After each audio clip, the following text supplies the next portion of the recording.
So to provide a little bit of context to this conversation, we recently onboarded a marketing company to assist us with our marketing, Bark Marketing.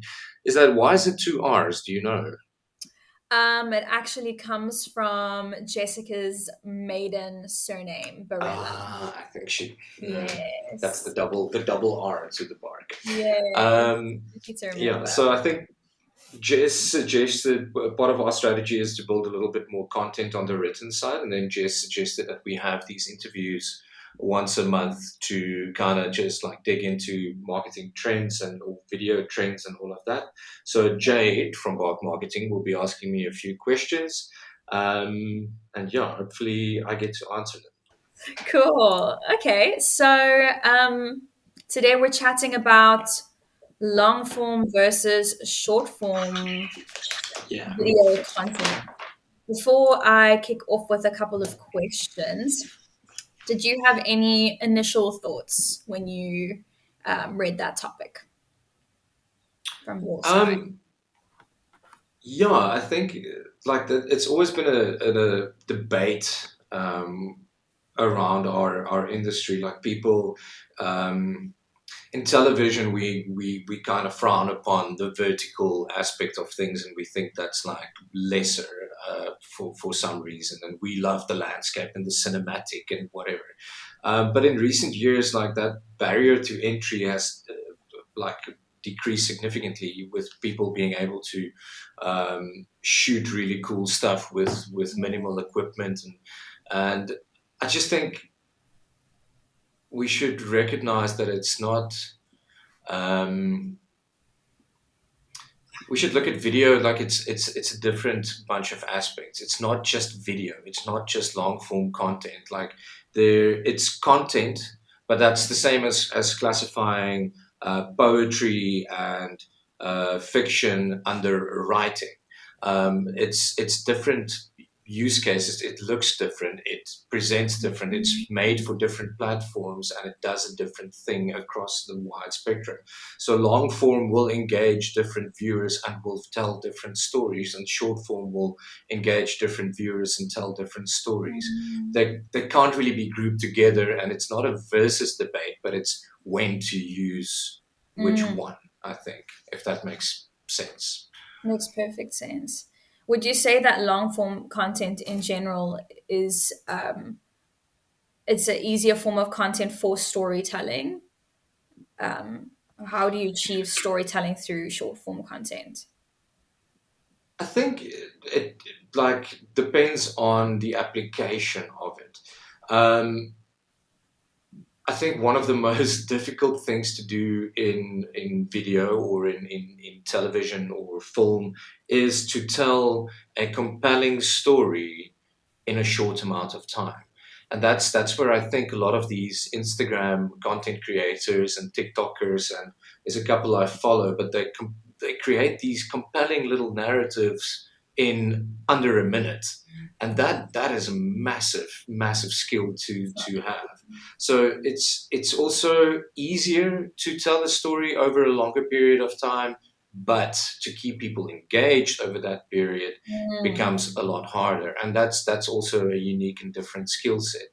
So it's once again you always have to ask yourself like what is the application of what I'm trying to achieve, what is my objective. So that's the we've got the authentic value there, but that's the purpose value coming through. Like what is the purpose of the content that I'm about to create, and then you can start deciding like long form, short form, or whatever. So if you're trying to build a compelling narrative and you have limited resources but you have access to these platforms like TikTok and Instagram, then go with the short form stuff. Get mm, someone to help you with that.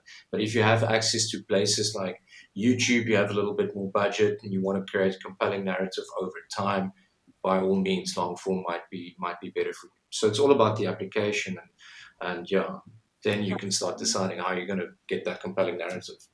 yes, yeah. So, in your opinion, what exactly is it about long form content that seems to resonate more with audiences? And why do you think that it can be particularly effective in solving business problems? Um, I think the thing that you really need to consider. Okay, let's start with the two case studies that I really like to reference, and that's Fascinating, yeah. Drive to Survive, yeah, and then Mhm. the what is it, Return to Wrexham, or Rex. Wrexham, the story, yeah. With Welcome to Wrexham, sorry. Yeah. mm, So long form there, that authentic content in Drive to Survive, where we see these guys just being who they are, and getting that behind the scenes glimpse of different perspectives. You've got the driver, you've got the teams, you've got the team principals. Um, that's really something that long form allowed us to experience as a viewer. For me, Drive to Survive was one of the coolest series that came out in that time, and I dislike Grand Prix to the ends of the world. I don't know why you would sit and watch people doing this. But after watching that and realizing, oh, wait, there's like three really competitive teams, and then there are seven teams that are really not even relevant, and it's all about the budgets, and there's this team principal, and the drivers are in competition with each other. The stakes are massively high.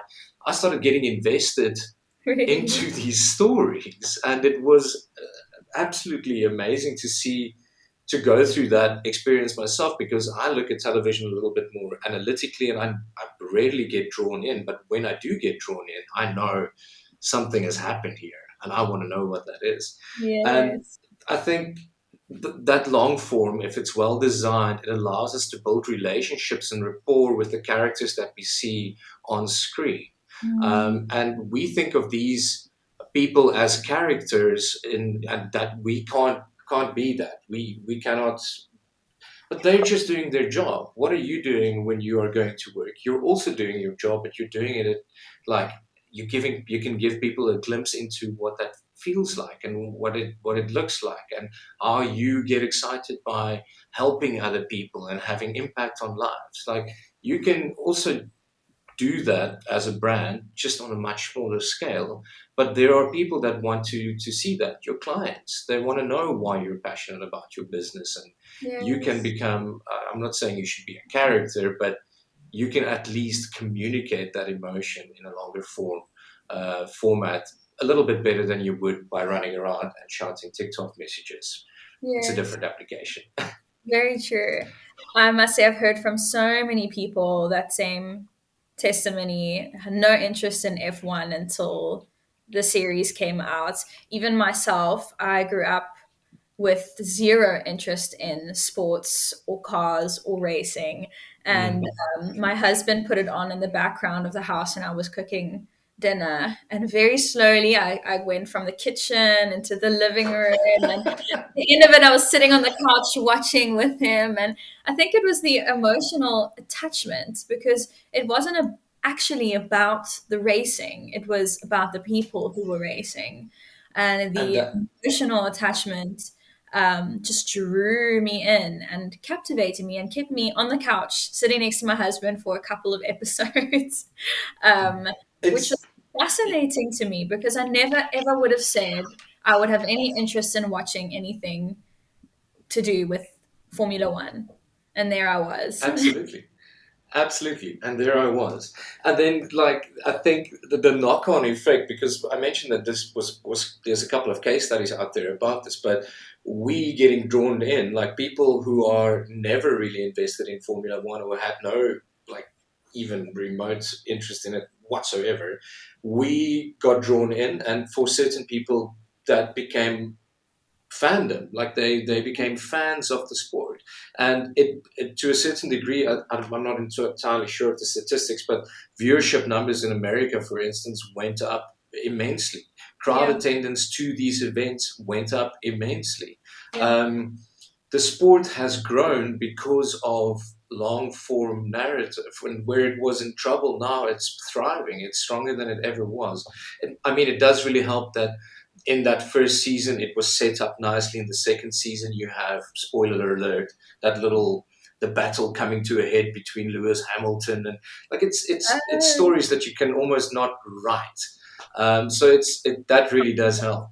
yeah. But I think that that's just like super key to this whole thing is that creating that compelling content actually had significant brand impact, and it's just a wonderful thing to think about. A Yeah, story, a it is. story had brand impact. It is. You see that in marketing as well, time and time again, how people want to connect with people. People don't necessarily Mm. want to connect with a brand or a business. They want to connect with people. But that kind of raises a question. How how do you create an authentic story? And how do you tell a brand story without a face? I'm sure there are brands out there, there are brands out there that don't necessarily want to put a face behind the brand. How do you tell a compelling story without that people aspect? So that's where it becomes really interesting because I think, for example, if you look at bigger corporations, I mean companies that yeah that are publicly trading, you don't necessarily have a face to that company. Like there's not someone who's going to go, listen, yeah, we are doing this and this and making.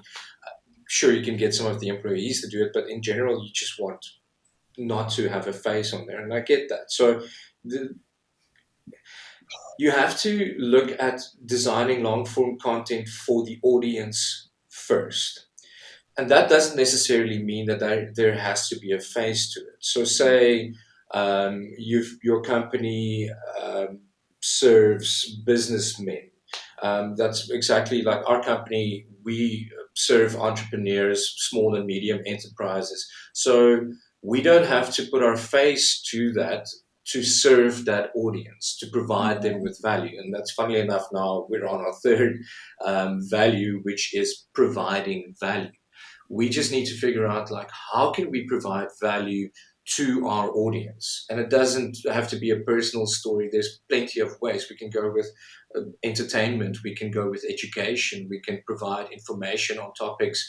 Like even releasing something like this, we would be servicing two communities or three communities, even Yes. maybe video agencies, copywriters and marketing agencies, and possibly entrepreneurs thinking about video. And so you're actually providing value on a multiple amount of levels by just doing this already.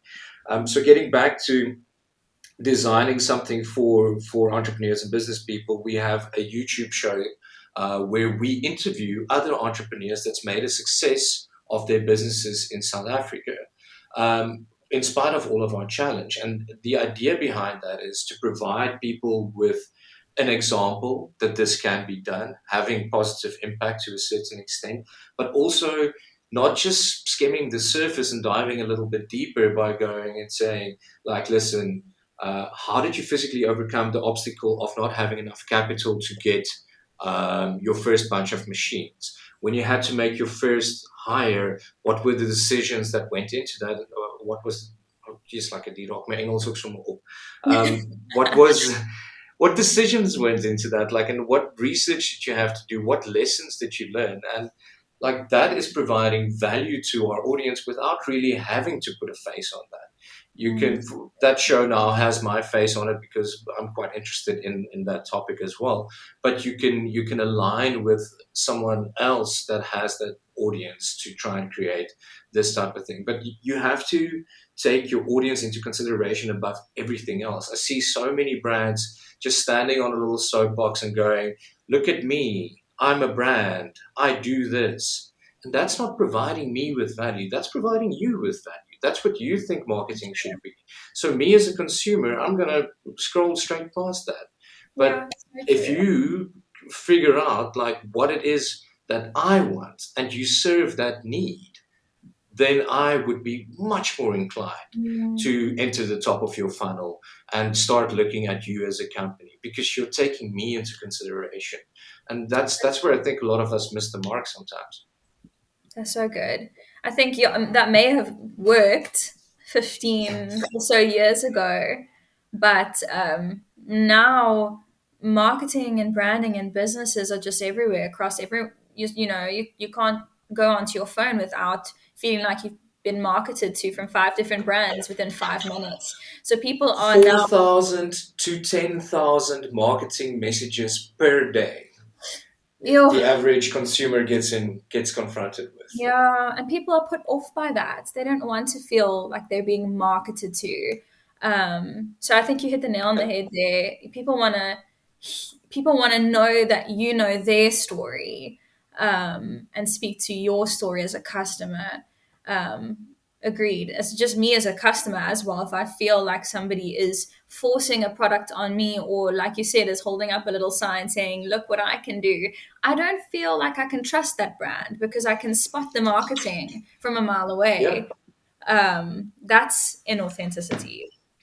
yeah. I That's just mean, by all means, like it's once again like certain types of content has a place in certain like levels of your marketing scheme. And I'm me as a consumer, I'm not expecting you to not make money. I'm not expecting you to not market to me.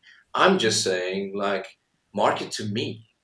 Don't yeah, market for you. Like just give me something. Give me something that makes me want to do business with you. And I mean, for certain brands it won't work, but I think in general that's just like serve your audience, serve your customer. yeah, yeah. So good. Cool. Well, I kind of I'm want to. sorry, I'm rambling a lot because I No, just not love at this all. topic. No, I can tell you're passionate about the topic. No, it's very cool. Often the conversations that come off just naturally, is more fascinating than scripted conversation.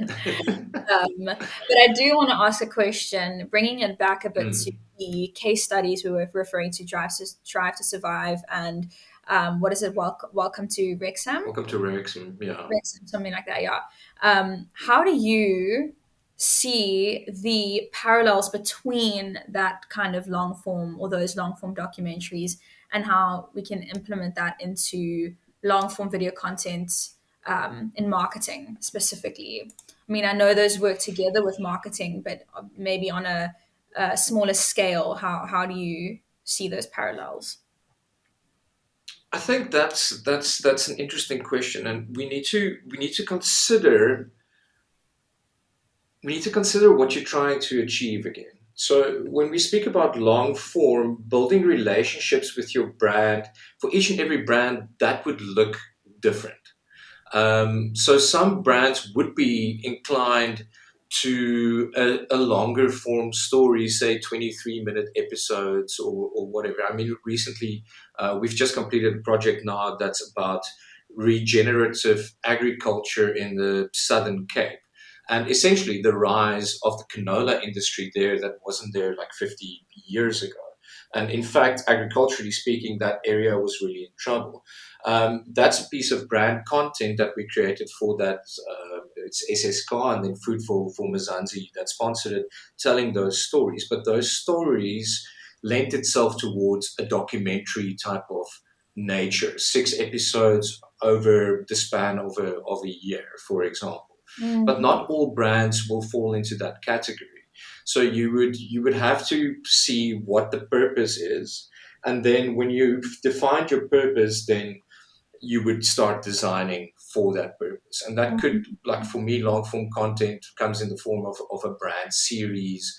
In this case, it was a 23-minute documentary. Sometimes you can do an hour and a half documentary that would look amazing, or you would do a 3-part 20-minute documentary, or you would do 12 episodes of 5-minute little series on your YouTube channel or on your Instagram channel.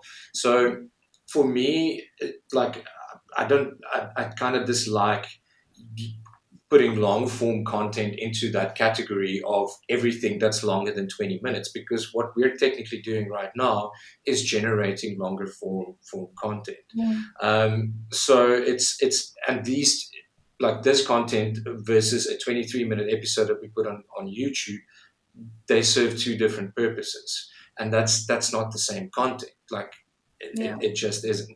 Context. So it depends. It all really depends on the purpose that you're trying to serve. So we'll boil it all back to that. So when a brand comes to us and says, listen, we want to look at longer form content, it's essentially the type of content we try and generate there is content that's continually providing value to the audience, telling Mm. people, why should I stay with this brand?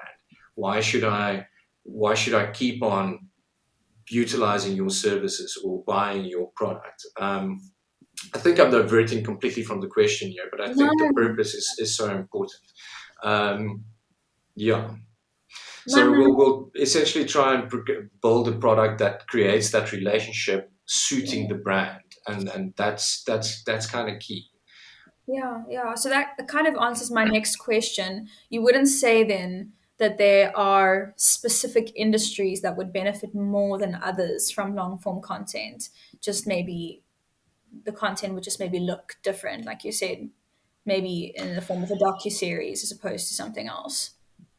Yeah, I think anyone and everyone, like, I think one of the articles that I shared with you showed that over the past decade or so, long form content has risen. And I mean, data is only as reliable as the people who paid for that data, Mhm. but it's risen by 11,000%. Like, it's gone up. But I also think that's due to the pandemic and these types of conversations and these types of content that keeps going on, podcasts that keep going on.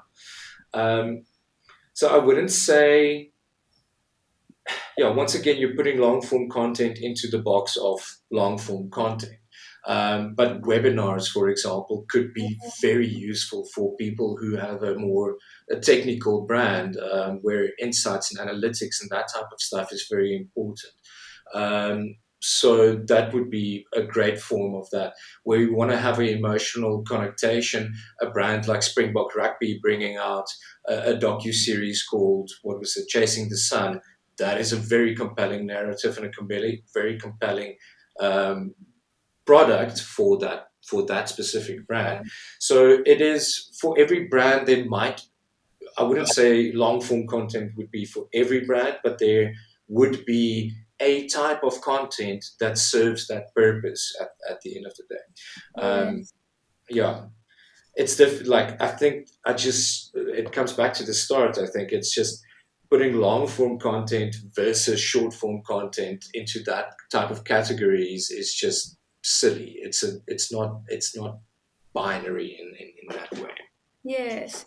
So when you're sitting down with a brand, a company, how do you determine whether, obviously when you're strategy in a strategy phase, how do you determine whether Mm. long or short form content is more suitable for that brand or the audience you're speaking to? Are there any like key metrics or methodologies you generally look at? So that's an interesting thing. We are not a marketing company and we're not an ad agency. So we don't look necessarily at data and metrics before we've really sat down and spoken to companies. So we kind of rely on the in-house marketing knowledge that these companies have. Like, no one knows a business's marketing personas better than their own marketing department. So our work is to sit in like adjacent to that and figure out like what objectives do we need to serve. So we've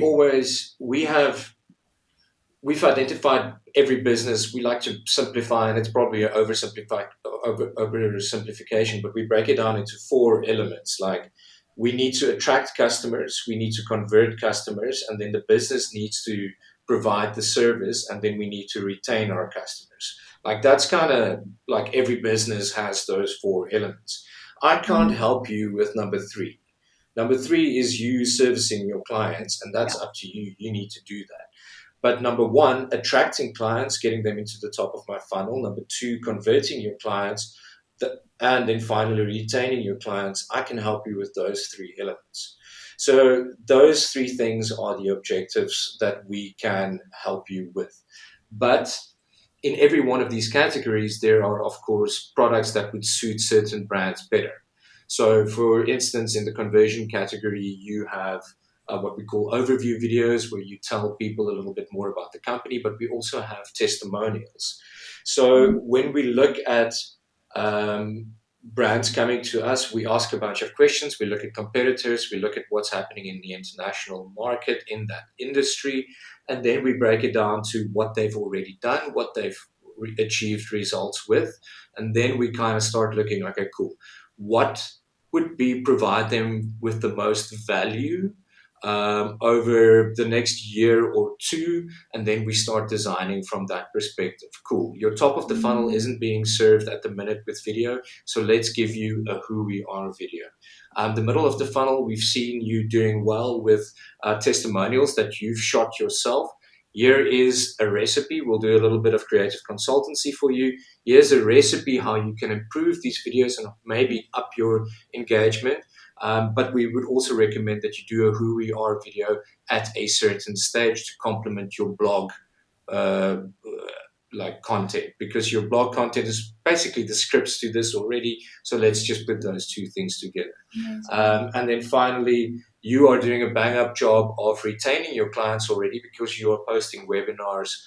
So the long form retention area, that's perfectly fine. If down the line you would like to do something a little bit more upscale, I don't think you're going to get the value for it necessarily. But if you want to do something with high production value, contact us. We would love to tell your story, and we would. So, but we really look at what we can do to add the most value to your marketing and sales funnels, and to do it in our way where we feel we still get to tell an authentic story. So there are brands that we say no to because we feel that they don't specifically align with the values that we have in mind. Yeah. But yeah, mostly we can really get behind the story and the narrative of the brands. The brands that contact us have impact Similar at the values. core of their values. Mm. Yeah. So I don't know if I've answered that question. But yeah, It what do was. I need to add I to can't even remember the question I was asking. that? Activated. So it sounds like Yeah. you're quite heavily involved in the strategic side of the content creation, and actually captivating an audience, generating leads. You mentioned converting as well, rather Yeah. than just showing up with a camera. It sounds like you're quite involved in that pre-production Yeah. stage. I I don't like using the word converting that much because it feels like I'm going out to trick people into the marketing funnel. Yes, But the I brands, as I said, the brands that's why it's so important to us to work with brands that we believe are providing a service that provides impact and has value. And if they don't, then we don't want to hold up a mirror to a company that's not an ethical one. yes, So yeah. yeah, or necessarily like just You're just align with our values.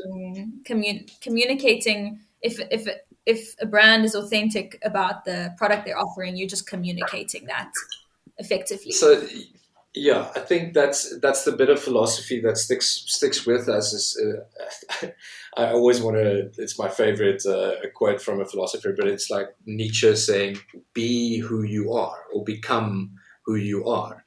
We don't want to market brands who say they are A, but they're in fact B. So when we walk into a place and when we have um, and we go in and we experience people and we want to like find out, is what we're going to communicate, is that who you are? Yeah. Because the work that we create is also a reflection on us, so it really needs to align. Cool.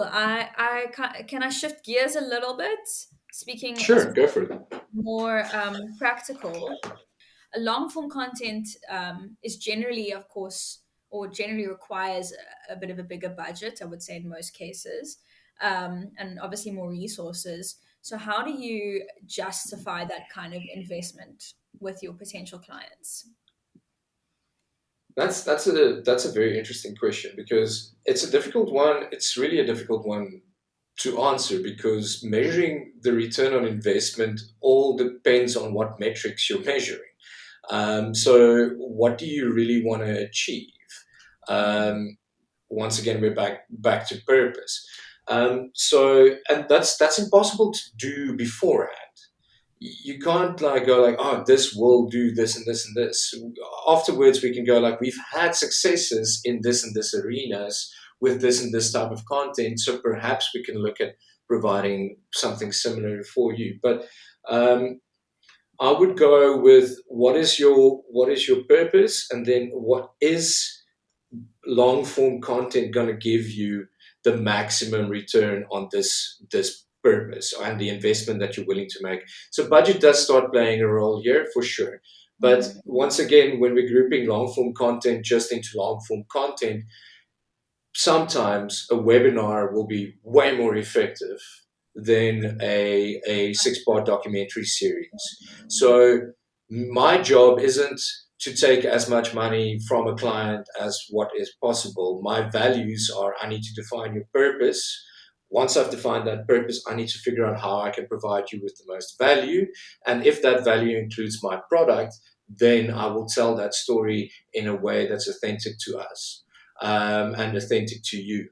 And then only do I get the reward that I want as an agency. And like this isn't a short term game. I'm not here to make money over the short run. And in fact, I think that's something that's probably not a very wise decision on my part. But when we build relationships, we look at the long term. When we look at client relationships, we need to look at the long term. We can't be in it for the short haul. Um, we just started our journey as an agency, I think 3 years ago. We're not going anywhere. We're here for the long run, and we're not going to build relationships by taking advantage of people. So I think it comes down to those three things. Like, is this going to provide value to you? Does it serve your purpose? And then at the end of the day, what is your budget gonna look like? But we need to figure out the best solution for you, not the best solution for me. Mm. Oh, that was such a genuine answer. We have very similar value at Bark. We all, each one of us, in our little team, we all genuinely care about the success of the clients and the companies we Yeah, work with.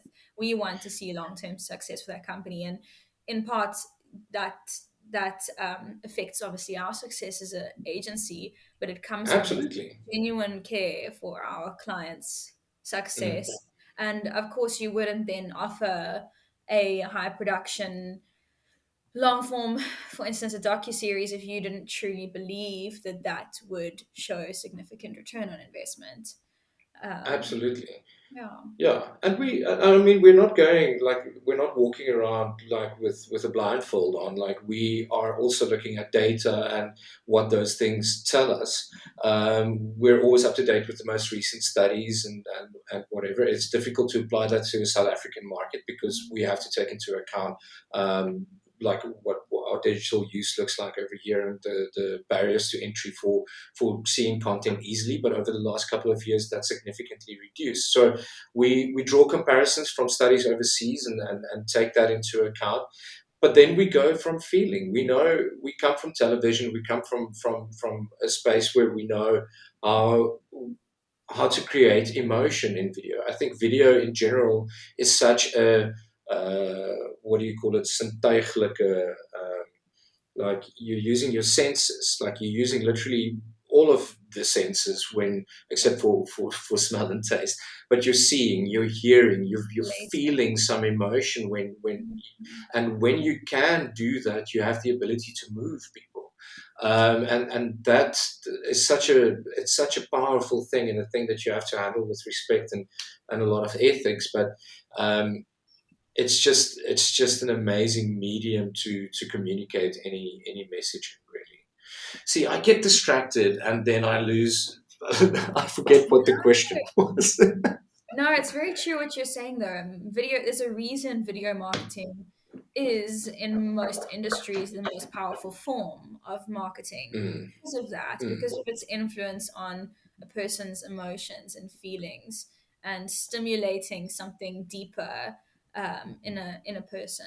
And there's obviously a yeah, reason for that. yeah. I think that's like, to get back to your question was like, um, How do you justify the investment? yeah, The how do you justify the investment? And that's kind of, yeah, that's the one, like, that's more the abstract type of like answer. Like, we're guided by the data, and we're guided by the emotion that we could possibly get from your story, because we get very passionate about stories, as you can see, and then we get to tell that, and that's pretty cool. But then from another perspective, you need to also look at the longevity of products. I think that's something that we take into account when we design, and that's a big chunk of what we call value. A lot of video that we see has time connected to it, time and context, and people jump on board and that's where I have a bit of a personal objection to TikTok and Instagram. But we tend to create video around trends. And we're more focused on something that's a little bit more timeless. So when you're talking about justifying the return on your investment, when we make a who we are video, that who we are video needs to work for that brand for the next year or two. It's not just rooted in this one thing that I've done here now, and over a month, like I need to redo this, or like it's not relevant anymore. Like we create what we think is content with longevity. Um, so when you look at, for example, creating a docu-series, rather than taking that docu-series to a TV channel, we'd recommend providing creating that in-house, having full ownership over it, deciding, listen, I'm going to post this on YouTube, or I'm going to post this over there. Of course, YouTube, if you have a big enough following, that can provide you with return on your investment, and pay you out a little bit. I'm not saying YouTube is for everyone, but also your content is valuable. So when you want to license it to TV channels further down the line, you're more than welcome to do so, and they should be paying you licensing fees for that. So we content is something, and the word content, let's not get started on that. But when you create a documentary, or a 6-part documentary, that belongs to you now. You own that 6-part documentary, and you can do whatever you want with that over the course of the next 5 years, over the course of the next 10 years. Um, think of it like Friends. It was massive in the whenever Friends came out in the 90s, the 2000s, and now we're seeing reruns. We're seeing reruns of Seinfeld. We're seeing reruns of. Yeah, I'm not saying your show is going to be Seinfeld, but for your community, for your audience, you can continually provide value over the course of the next however long you want to design this piece of content for. So the return on investment should really not just stop when production ends and when it airs for the first time. You should have ownership over your product, and you should be able to utilize that content for many, many months to years. That is so interesting. Powerful answer. I don't have any comments on it, but yes and amen. I do have one or two more questions, Go kind of for it. wrapping it up a bit. I don't know if you can mention companies that you've worked with in the past, but I think it would be really powerful to mention a bit of a case study or example of a client or a company that you worked with, where I want to say long form video, but we've actually discussed the benefits of both. But where video content in general dramatically impacted that business's brand, and what exactly were the critical factors in that piece of content success? The very first project that I think I can mention, and I think Professor Geiling wouldn't have an issue with it, but we I think the testimonials on LinkedIn are a bit fuzzy about the numbers here, but I think he approached us and said, "Listen, we need to do a video where we're asking for funding for this project of ours." And what they do is phenomenal. They've got essentially a board game and an app on a phone that teaches students how to code step by step. So they've gamified coding for high school students, especially in rural areas. So what you literally need a cheap smartphone and this little board game kit that they have, and you're teaching millions of kids with no access to internet and computers and high quality technology how to code, teaching them a skill that's very needed in the world. I just think it's phenomenal. Anyway, so yeah, they were one of our first companies that we were able to assist. And I think it was very low budget. We were just getting started. And I mean, Professor Geiling, knowing that they're an NGO, we obviously also just wanted to help. We designed two things. The one was to target new teachers and students to make them aware of this product. And on the other hand, we had a request for funding, I think around Nelson Mandela Day or something like that. It was just a request for funding. It wasn't our best work, it wasn't our greatest work, but for the budget, we really did put everything that we could in there, and we saw that significant result. And but then again, you also have this company doing something very impactful. They've got this story that really resonates with our current economic climate.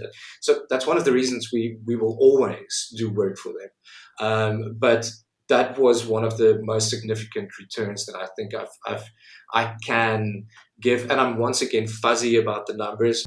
I think Professor Grouling's testimonial is still one of my favorites. Like it was just nice to hear. It was such a cool story, such a cool result. Yeah, That is an incredible story. cool. Awesome. I have one more question. What advice would you offer to a business owner and marketing managers who are considering incorporating long form video content into their marketing strategy for the first time? It's always going to return for me. It's always going to return to those three basic things, and then I'd possibly add a fourth. But for us, you first have to determine what is your purpose with this video. Like, what are you trying to achieve? Um, because if you don't, what is a barking? If you don't know where you're going, how are you going to get there? And how are you going to know if you got there? And then, like, once you've determined, okay, cool, my objective is to get more brand awareness or whatever, then you need to kind of figure out, like, cool, what does success in this project look like for us? And then also, like, what is our audience here? Who are we serving, and how are we going to serve them with a video product? Because there's a lot of companies that's approached us before, or brands that's approached us before. They want a video, but that's not necessarily the best solution for what they are trying to achieve. See, my colleague is now also getting angsty. Um, so yeah, is video the actual answer for this, or is there another type of marketing that I can utilize to better serve my need? Because video isn't an inexpensive thing, depending on what your need is. But look, is this going to be the best solution? And if it's determined that this is the best solution, what does that look like? How does this actually provide value at the end of the day to my client? Because TVCs, that's one thing. It works for a certain type of level of your funnel or whatever. But on the other hand, longer form content, a documentary, is this the solution to your need? Is this going to work, or will a webinar or a podcast like this one suffice that has a relatively low cost comparison towards a full production? Can I do this in house? Do I need to source an agency? Can I just make use of a creative consultant who consults us on this, and we can shoot it ourselves? So budget becomes a big concern in that aspect. So you have to determine your purpose. How are you going to put value to your audience? Real, tangible value. Audiences are clever. They don't want to have you like manipulate them into something. How are you actually going to provide value to them? And then what is your budget? And then finally, how would you tell that story authentically to you? Um, I would I would start with those things, like, yeah, determining purpose. How am I going to provide value, and how much money do I have to actually get this result? Stunning answer. That is a beautiful answer. Awesome. I'm happy. So, Jada, I thought about something else that I wanted to add here. Video in general. We need to consider. We need to look at it as any other form of content and any other form in our marketing funnel. And good marketers know that it takes a lot of time to get results. And especially if you're a content marketer, which is when you're doing video, that's what you're doing. You're doing Mm, content marketing. You need to know that there's various types of content that will serve different purposes. So a tweet isn't going to do the same as a long form, in depth case study on my blog. That's just it. So when we speak about long form versus short form versus long form, we really need to recognize that a tweet isn't going to do the same thing as an Yeah. in-depth case study.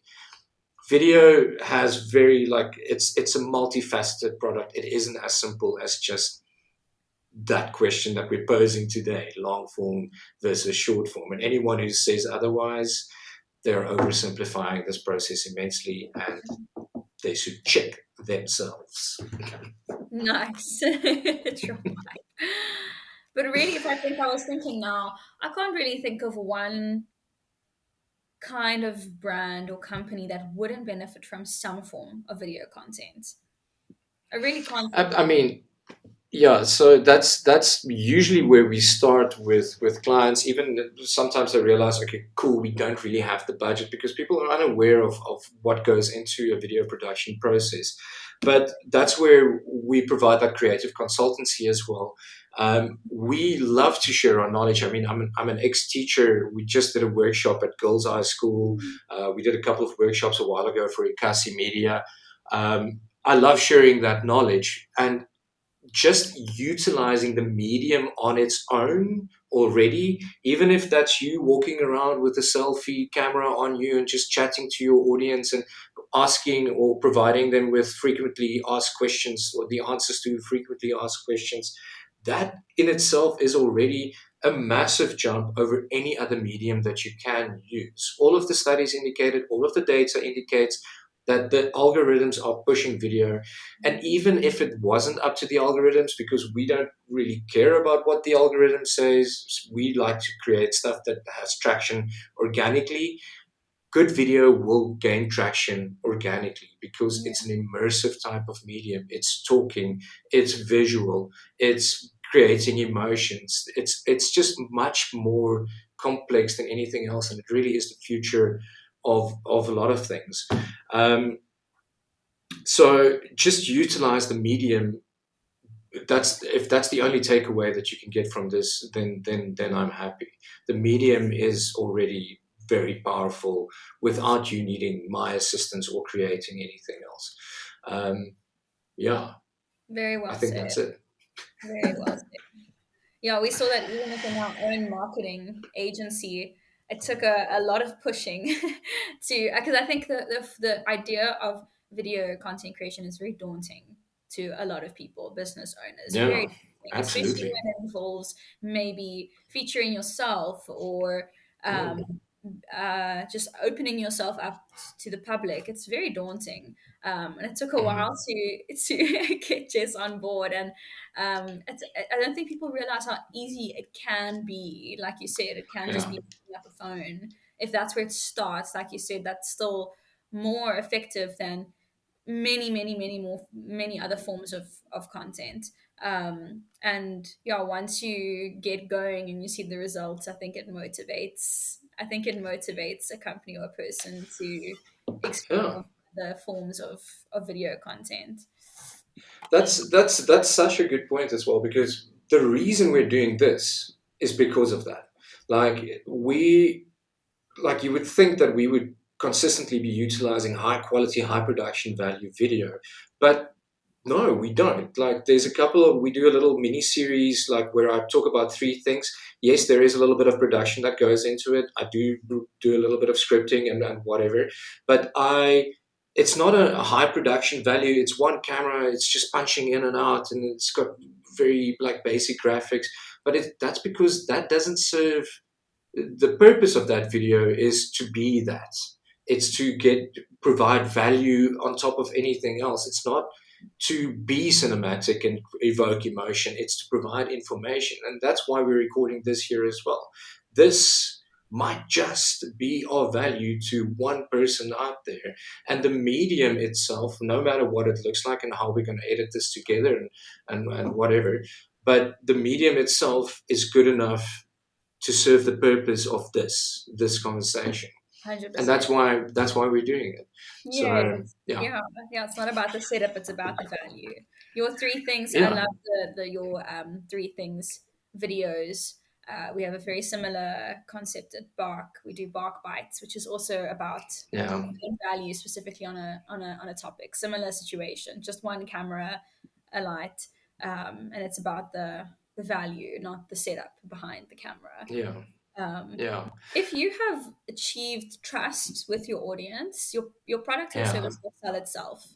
If you've achieved that trust, it Absolutely. will sell itself. And you have to look at it more from a perspective of you are leading those interested parties um, into an action, not pushing them into something.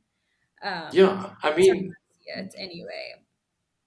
you have to make the decision. All I can do is provide you with the information, and you know that information is probably going to be biased because I want you to buy from me.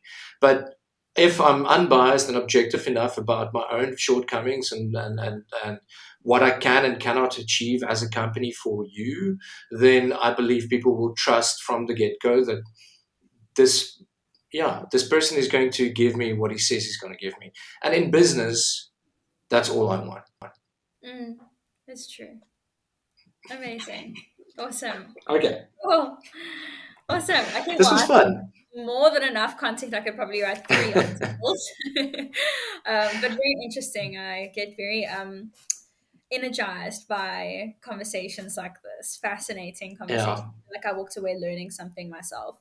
So awesome. yeah, thank you for the time and for your Awesome. input. Thank you for the questions. Perhaps one day I'll ask you a bunch of questions about copywriting and what's happening in Well, the that would industry. be great. That would be Awesome. great. Awesome. Thanks. Okay.